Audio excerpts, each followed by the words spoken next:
My entitled family wants to take my house and give it to my brother, even though they kicked me out of their home because they had no space for me. I'll warn everyone here that this is going to be very long. So long that I'm splitting it into 2 posts and including a TLDR for each. I also really don't care who believes this. It's just so crazy that I don't blame anyone who calls BS. I won't argue about it. But this happened to me. I also really don't care if anyone in my family sees this. I'm not gonna sugarcoat anything. But I'm also not going to reveal any details that'd clue anyone into who I am that doesn't already know me. I'm a single man in my early 30s. I've got a brother who's 29, and he's already got 4 kids now. He had his first at 22, and the second followed a year later. Then the third 2 years after that. And the fourth is the most recently born a couple months ago. His wife, my Sil, and I do not get along as she always likes to try and get a rise out of me by acting superior.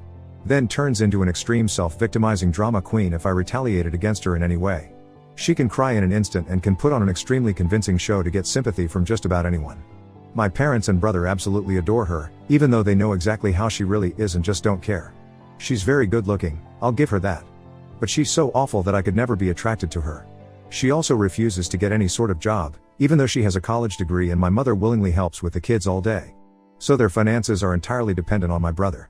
This also means they can't afford to live anywhere but my parents' house.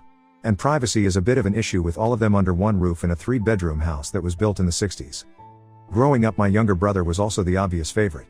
We're 3 years apart in age, but he developed a superiority complex because I was badly punished if I retaliated against his antics in any way back then. It was obvious my parents cared for him a lot more because he got the lion's share of everything unless people called them out on it.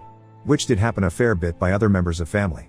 Which is why my parents packed us all up and moved us about 150 miles away from them, so they generally would see us on holidays since it was a 3-hour drive.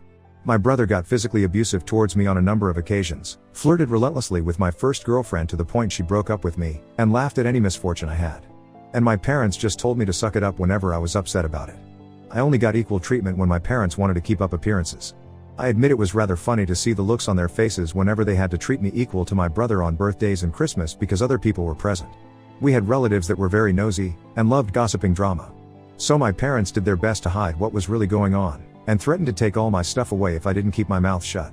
If anything, it just made my parents celebrate more when I turned 18 and moved out because it meant they no longer had to provide for me. I wasn't even done with high school yet when I moved out. But couch surfing was far better than living with them.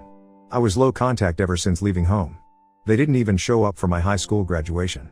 But I really didn't care. From that point on, I would usually only see my parents and brother on holidays like the rest of the family.